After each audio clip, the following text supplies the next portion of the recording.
Howdy, this is Rob Lay, 1980s Sports Cards, and we've got an 80s mail day. We haven't done a mail day in a long time, mainly because with the regular baseball season starting in February, March, before spring training, it seemed like 80s baseball got a huge jump. Actually, all 80s sports cards, but especially the baseball cards. Looking at the market indexes, like Sports Card Investor, the 80s baseball cards are up 30 to 40% this year.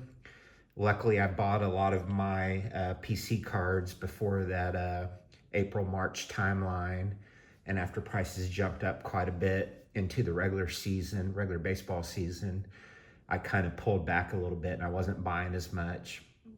But now that we're in the postseason, I can't say prices have dropped a lot. They've been pretty stable.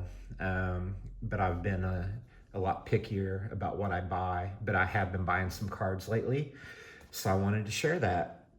And I haven't really explained it too much. We're going to do some videos later this year into next year that talk about my strategy with 80s baseball cards. But basically what I've done so far is I've come up with a personal list of about 110 baseball cards, all from the 1980s, all rookie cards, and either cards that were big name prospects like Dwight, Gooden, etc. in the 80s, or actual future Hall of Famers. And then just trying to collect all the rookie cards from the different sets, including the Tiffany's, the traded, Leaf, etc. And out of the 110 cards on my want list, I'm up to about 80 now. So there's still about 20, 30 I'm still trying to hunt. So all these cards are on that list. They're all PSA 10's. So let's share what I've picked up. All right. So first of all, I got Fleer Update Randy Johnson in a PSA 10. And this is our least valued card that we've picked up. With all auction fees and taxes, we paid $46 for this. The actual value is closer to $30, $35 right now, but it marks off another card on my want list. And if you want to look at the history, because it's this is a little bit more common card. So in a PSA 10, there's 900 population. All right, number 2, again, Randy Johnson, this time the Fleer Glossy, and this is the blacked out ad version. There's several different versions of this card.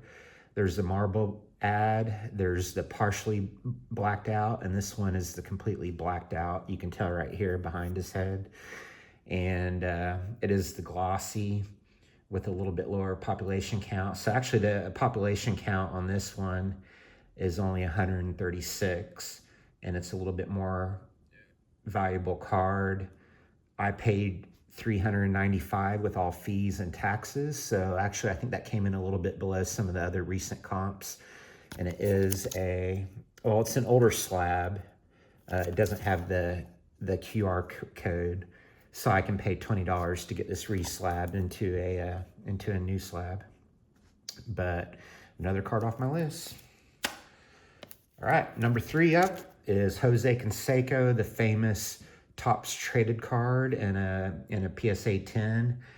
And I bought this for $165. Again, I think this is a little below market. Some of them have sold for over $200.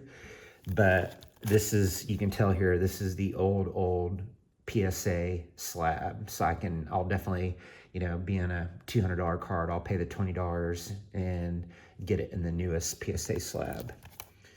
And just to give you some population information, over 1,000 population in this PSA 10.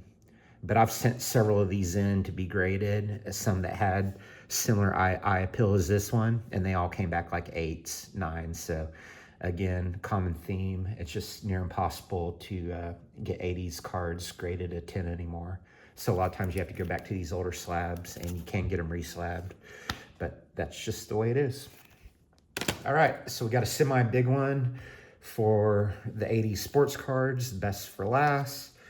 we've got the famous Dwight Gooden 85 Fleer in a PSA 10.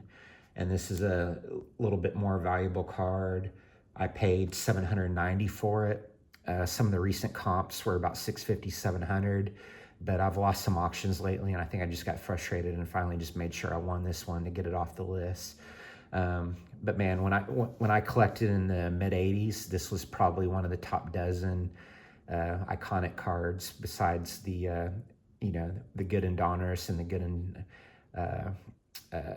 tops there. So 85 Fleer, glad this to get off the list. And population wise, I mean, this was a really big set, but it has a population of only 72. So as many as they've made of the 85 Fleer, to have a double-digit population is awesome.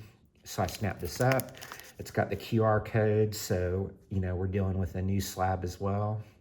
So there you go. Those were the 4 cards I've picked up in this mail day, and I hope you enjoyed that. And I've got some other cards coming in, so we'll probably review those next week. Take care.